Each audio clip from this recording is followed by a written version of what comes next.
Welcome back, everyone, to the Property Journey podcast. It has been a few weeks, Roy. Indeed. Busy time, but we are back on the podcast trail again. Sun's shining, we're in good form. Good form. Summer's starting to creep round the corner a wee bit. I don't know about you, but I was sitting there all night and it was 9 o'clock-ish and it was still bright outside and I thought, great, fantastic, so it is. Yeah. Episode 44. Now, I don't want to put people off with this title, but I suppose when I'd say property horror stories is the title of the podcast. When you go into whether it's buying, your first property, whether it is moving from one property to another, whether you're going down the investment route, if you do not do your due diligence and you maybe do not understand the risk involved of buying a property, there will be horror stories. Absolutely. And so I probably want to, the reason why I'm bringing this up then is to discuss a few of the things that maybe you've heard, some of the things that could happen, and then probably look at maybe why it's happened, and then the counteraction then as to the preventable, how do we prevent to do it. So what kind of then, as a first sort of step then, what would be, say, the worst issue someone could maybe discover after they've bought a property? Well, to start off with, maybe put a positive spin on it, but quite right, horror stories or challenges, maybe what you could put on it. But either way, you've got a possible headache, no matter what positive spin you put on it. There could be any sort of horror story or challenge. The best way of looking at it is, to be blunt about it, has the buyer been reckless or not? You do come across some buyers where you guide them or they're given advice. Maybe you should check this or you should look about this, and they have a bit of a flippant attitude. And whenever if they come back to you and then say they've got a problem, well, it's quite hard not to say, well, I told you so scenario. And then on the other side of it, you do have just complete flukes, which are completely unfortunate, which it's luck of the draw, which it's very sad sometimes to come across. But there could be anything at all from, a lot more damp, or maybe you weren't expecting any damp in the property, to maybe issues with a septic tank, to maybe even big issues with the neighbours. It could be a real troublesome neighbour, which no survey is ever going to show that up. So, because I think probably, I suppose there's things that you could say where boilers break. You could be really unfortunate there. 2 weeks in, boiler's gone. Yeah. Whether you were the one that has bought the property, whether it was the seller, in 2 weeks' time that could have just popped anyway. Yeah. You could have been serviced the day before and everything's rosy. You could go as far as saying, I know in the Republic of Ireland there's issues with the blocks that have been used, where they're crumbling and to the point where the houses now are actually worthless because of how basically drastic the structural damage is to them. I suppose probably when you're looking at it on a scale of things, it could go either way, and it really depends how badly affected you are depending on what the issue is. Generally, the older the house, you maybe should be bearing in mind, well, there's going to be something unravelling. I think I explained it or said it before one time. It's like buying a second-hand car. You should always be prepared for maybe just regardless, go and get it serviced. Even if you've maybe been told it's been serviced, it's probably the bare basics if even has been done. So the price of the car, and then factor in another £600-700 for a full bells and whistles service, and at least then that gives you peace of mind, or could find something. Same for a house. Be prepared if it's an old house, as you say, a boiler could be running perfectly fine, but realistically the boiler could be 15 years old. It's a lottery as to at what point is that going to lie down on you, and it could literally, as I say, lie down the day after you buy the house. And probably when it maybe boils down into the so-called horror stories, there's I suppose, two factors that you could look at. For a new build, you wouldn't be expecting as many, as long as the houses have been built to a high standard. Yeah. You know, on the other side, if you're buying an older property, something that's maybe 80, 100 years old or whatever, the likes of electric problems you're maybe going to face there if they haven't been rewired and God knows how long, you know, those types of things, you've kind of nearly got to bear in mind that when you're buying, you know, in comparison to a new build, which is obviously going to have all fresh wiring into it, brand new, you shouldn't really have to worry about that. Yeah. That then kind of, have you ever seen where surveys maybe have missed problems? You know, where you've seen the survey report come in and then you've heard afterwards where there's been things maybe missed? I wouldn't say a survey's maybe missed something, but it's maybe been asked for you to explore it a wee bit more, and that hasn't been done. So for instance, one could be the likes of a septic tank.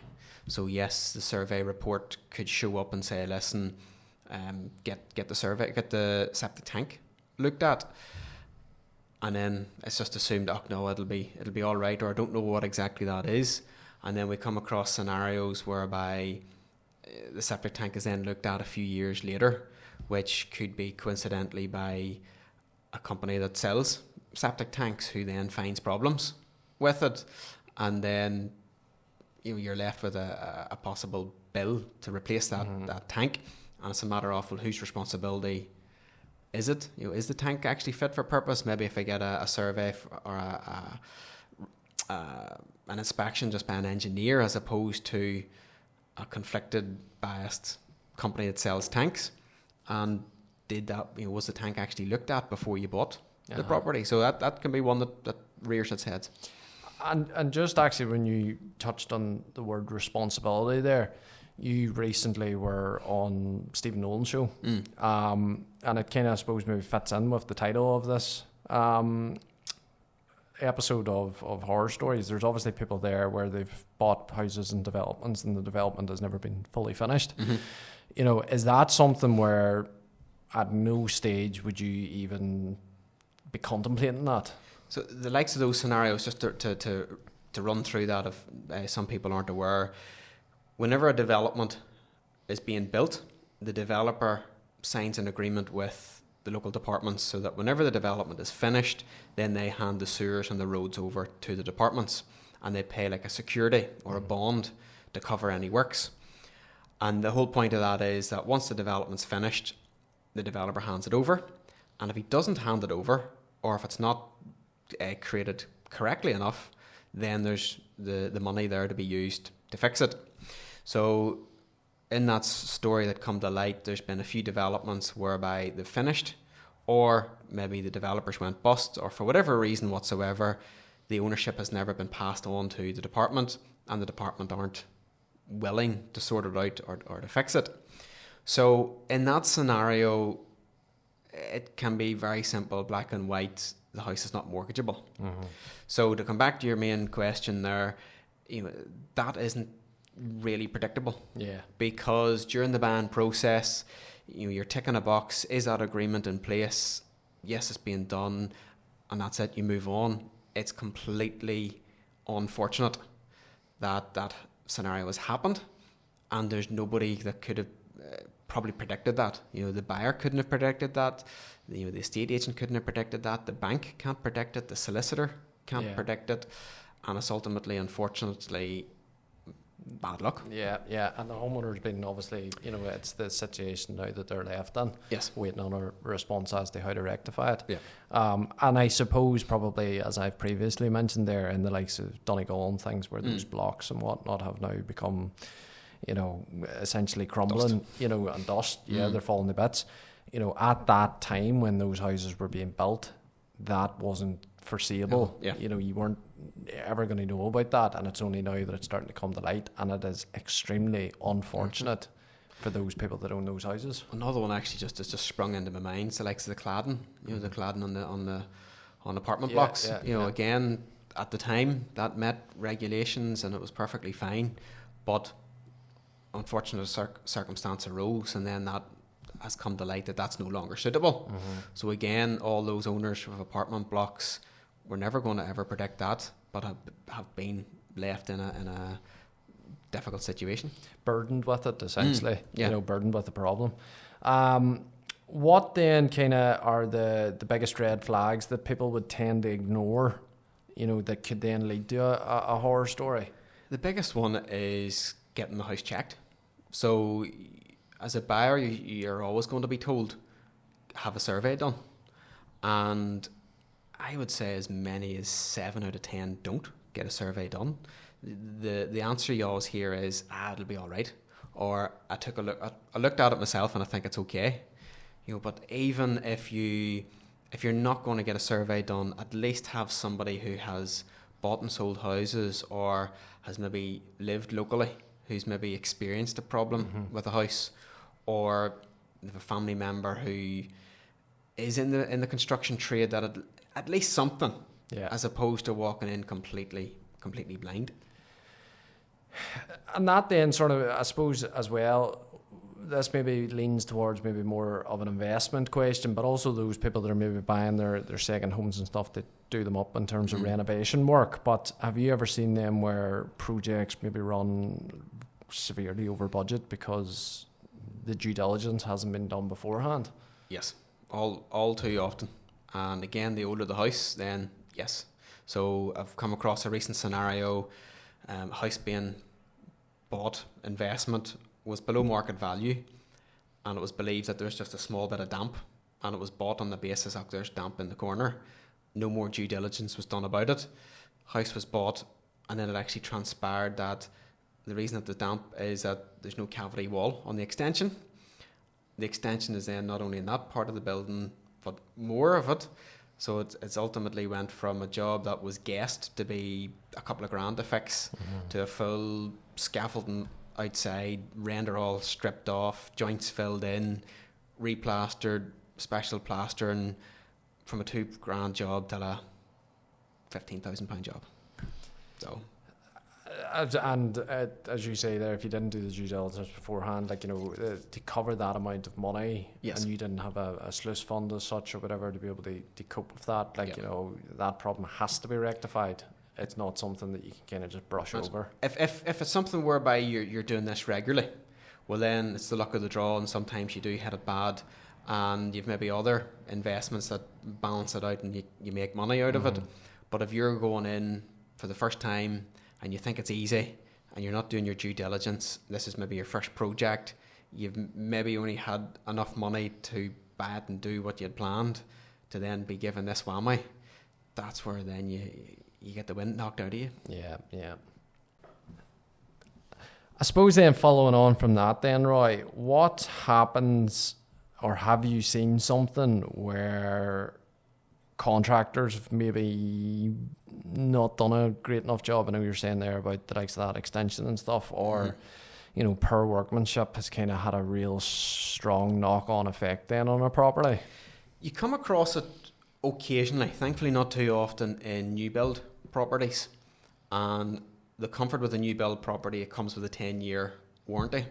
So if there are any issues, then simply you refer it back to the builder. You give them basically the knowledge of it, and you give them a request to rectify it. And ultimately, if they don't, well then you've got two avenues. You simply go straight to the 10-year warranty provider, or you effectively then take action through the courts.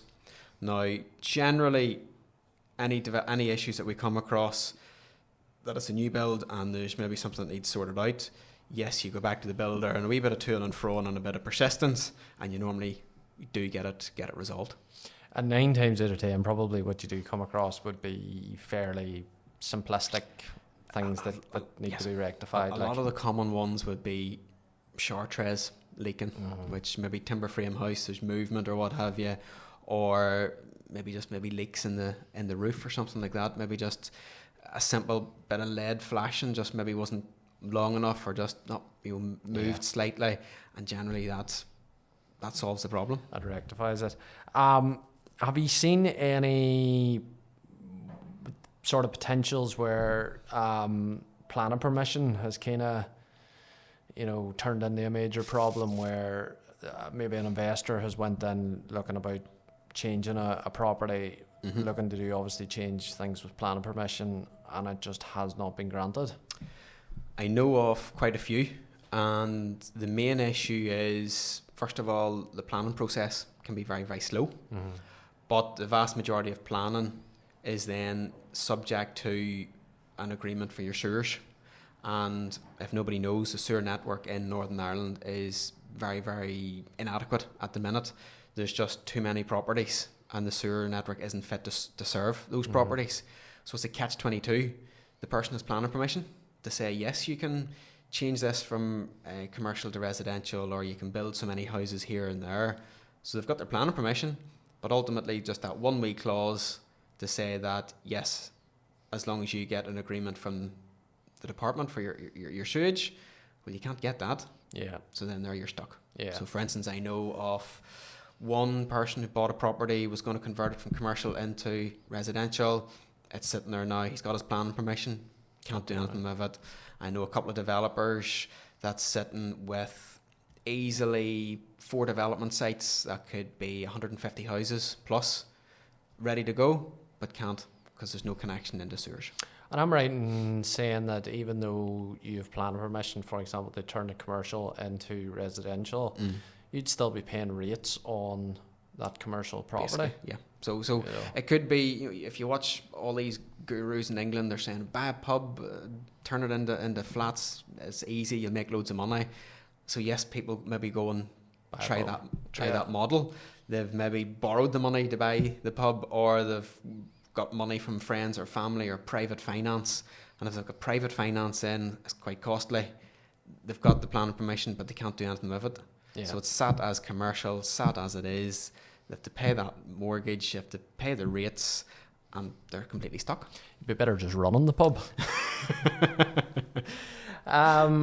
Is there any horror stories that you've come across then where, a tenant-landlord situation has arose that has, you've seen it go really bad? We have seen an increase over the last, say, 2 to 3 years, whereby if a tenant fails to pay, then they can become troublesome to leave. So it's happened more so because just the rents are getting that more expensive, and if somebody falls behind, they just can't get caught up generally. And in that case, it can be quite common. They bury their head in the sand, and then they refuse to engage with you, to talk, to work out a solution, and then it just gets worse and worse and worse.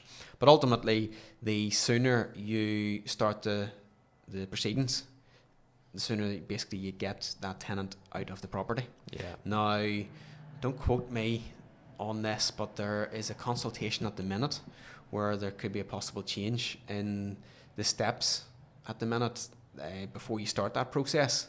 So it's going through that consultation process, and if that's the case, it will take a bit longer to actually start that legal process to get the tenant out. So my suggestion would be, if you do have a bit of a troublesome tenant at the minute, get a start on legal proceedings, because you can always cancel and pause them or negotiate, but at least get it started. Yeah. And I suppose then that's the next question was then, how damaging can obviously rent arrears or property damage be for landlords? Again, if you are a person who thought the whole process was simple, well, buy a house, I'll rent it out, and you just basically saved up enough money to pay for the deposit, and you basically are relying on that rental income to pay your mortgage and your bills every month, you are high risk. It's like coming in and running a business. You need enough money to see you through quiet times, not just simply assume the good times all the time. Yeah. So in that scenario, if a tenant is a bit late, or is just a wee bit sporadic on the payment dates, or stops paying, well, that mortgage has to be paid. Whereas if you have been doing this for a while, you've got a wee bit of a slush fund, or you've got multiple properties, well, on the balance of probabilities, you might get a difficult tenant, but at least you've got the surplus funds off the other properties to see you through this one. As backup. Because it's not just as simple as make money, pay your staff, pay your bills, Yes. make money, Yeah. continue to make money. You know, Yeah. do the same thing, because it's never like that. Yeah. Do you see any kind of legal mistakes that maybe property investors or landlords would commonly make? Generally not. If my view is always in the legal game, if something crops up, if there's a title issue or a query, 9 times out of 10, it's fixable. You know, with the right sort of mindset, you know, there's 1 or 2 solutions out of it. Might be a wee bit tricky, might take a wee bit of time, but it ultimately sorts itself out. But as in, for those scenarios, those, put in inverted commas, you know, the horror stories generally wouldn't be linked to a solicitor side of things.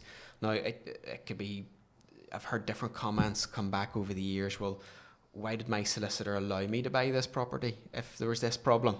Or why didn't my solicitor tell me about this? But ultimately, a solicitor's only there to give advice, Yeah. or to give you guidance. They can't think of every possible worst case scenario. Well, you'd be there for days. Exactly. You know. At the end of the day, the buck actually sits with the buyer. It's buyer beware. It's up to the buyer to check everything. The solicitor's role is simply to make sure is compliance ticked and are the legal requirements there in place. And ultimately, if there's a mortgage in place, does it suit the mortgage lender? Yeah. And that's simply it. Yeah. Because that's what I mean. As you said there could be legal issues with regards to boundaries. There could be legal issues with regards to neighbour disputes. You can't predict that, Yeah. you know, because that's something that could arise in 5 years or 10 years time, or, you know, the neighbour decides to be awkward and they're just starting to kick off and they're nitpicking and they're throwing challenges up. You're never going to know at what stage that's going to happen, if it's ever going to happen, you know. So, have you ever seen then where maybe deals, again we'll put that in inverted comma, because usually whenever you see a deal, something's too good to be true. Have you seen where they look great initially but later become a disaster? Would that, and I was supposed to maybe leaning towards, would you look at that maybe with the likes of, say, auction houses or the lower, you know, priced houses, where you're kind of looking at that going, why is that only that price? Generally, yes. They always say if it's too good to be true, then It is. run from it. Yeah.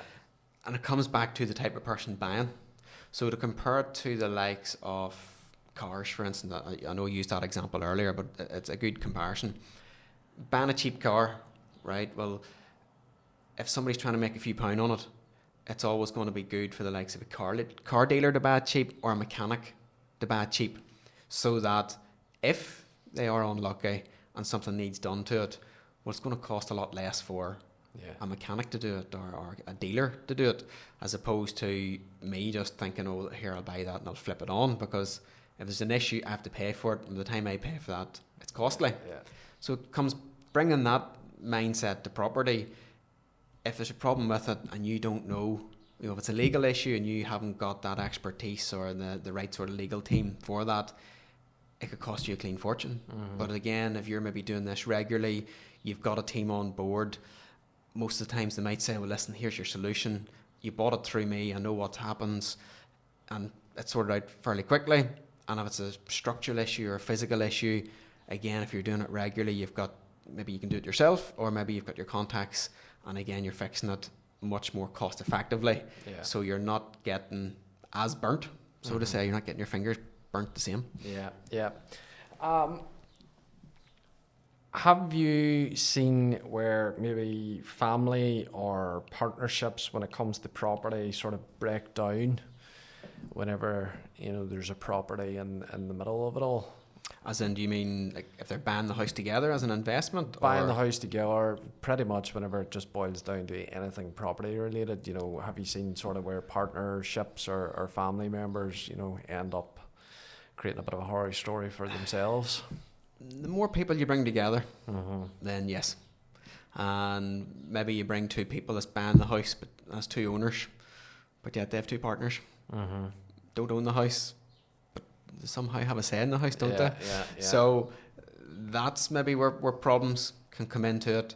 And again, if they haven't got an exact strategy, so it could be the case that maybe the value of the property goes up, and one's being a wee bit cautious, thinking to themselves, you know what, I want to bail out, I want to cash in, and the other one's thinking, no, this is going great, I want to sit in here, I want to keep seeing this rise. So then you become at loggerheads as to, well, I was selling, I was not selling, and I want to sell, but you won't let me sell. So ultimately, you know, a partnership, it's like a business partnership, or it's like a marriage. You all, it's like getting into a marriage as well. If you don't have the end goals, as in, right, well, are we going to have children? If we do have children, where are they going to be schooled? Who's going to look after them? Where are they going to go? Where are we going to live? You know, a lot of people don't have those discussions until it happens. It needs to happen. And it's too late. Yeah. So again, back to this, buying property, what is the end goal? What's the strategy to get there? And if we're not in an agreement, well then, if you want a partner, get a dog. Yeah. What is the most sort of avoidable mistakes that you see people repeatedly make? I said earlier, the big one is just being flippant, saying, "Oh, it'll be all right," sort of scenario. So again, have a survey on the house, and even maybe check out the area. It might sound a wee bit, what's the word I'm looking for? A wee bit more creepy, or a wee bit more just obsessive with it. But you know, maybe check the area. What's it like in the morning time? You know, is there a lot of traffic about? Check it in the evening time. Even similar to, you know, you're checking. Some people don't realise it might sound odd, but where's the sun setting? Yeah. Where's the sun rising? Yeah. You know, that can leave you. You might be a sort of person that loves being in the living room, but the living room might not actually get any light, and it can be cold, it can be dark, or you maybe want to spend a lot of time in the kitchen. You like cooking or eating, or you know, entertaining, and again, that could be dark, or the back garden. Those sort of small things. Or again, check, well, how long does it take me to travel to work from there? How long does it take to get home? All those wee things that you won't actually know until you get moved in. And I suppose it's different there as well, you know, because if you're maybe going to a property viewing, for example, and it's maybe 7 o'clock at night or something, you know, or whatever, you're not going to see just exactly what it's like at rush hour. Yeah. You know, at 8:30, 8 o'clock in the morning, or at 4:30 or 5 o'clock when everyone's coming back out of work again. Or if you view the house during the day, maybe it's in a street and it's fairly quiet during the day, and then you come home at 6 o'clock and there's actually nowhere along the street to park your car, and then neighbours love a good old row about parking outside my house. But, you know, so all those wee small things, you know, you have to get into the mind of, if I was living here, what would it be like? Yeah. So there's no point trying before you buy. In fact, you can't try before you buy. It's very costly to buy and try. Yeah. And I suppose then, probably in the sense of an investor buying a property, you know, those types of things will matter as well, because you need to put yourself in the mindset of what a renter is looking for. You know, so if parking is an issue, but you have a house there for a family of 4 or 5, you know, they're going to be looking for a parking space outside the house because they have maybe 3 kids to get into the house. They've, you know, the car to unpack every morning and every evening. Yeah. And if they can't get a parking space, they're going to look at that and go, nah, no good. Yeah. What would be the one thing then, Roy, that you would say that listeners should take then from this episode in terms of horror stories, and how best to avoid them? Maybe just don't rush into these things, and definitely take advice from the right sort of people. So maybe check with neighbours, rely on your solicitor from the legal point of view. You know, just don't rush the solicitor. That could be a big thing as well. I actually just want to start to say about it. You know, there can be a big push in the solicitor. I want this done, which is then maybe forcing them to push it on and maybe not be cautious of checking a few things. Whereas just pick the right solicitor and trust them, and leave them to do their job. Yeah. And then have a survey. So 3 things: check it out locally. You know, does it suit all your needs now and in the next 5 years? Trust your solicitor, and look about the house, whether that means getting a survey done, or speak to a neighbour, or get a builder friend in. So that's those three tips. At least speaking to the neighbour, you'll find out what they're like as well. Yes. Because again, that's very costly if you buy and try and get rid. Yeah, and you realise they steal your banner or something. Right, that's episode 44, Roy. Thank you very much. Thank you. Property horror stories, folks. If you do actually have any or know of any that you have either maybe experienced or heard, send them in to us and we'll maybe get a ganch over them. So we will. But stay tuned for the next episode, folks. Thank you very much again for listening. If you do enjoy this episode, make sure to give it a like and a share. Send it to your friends that might be interested, and we will be back shortly for the next episode. Thank you.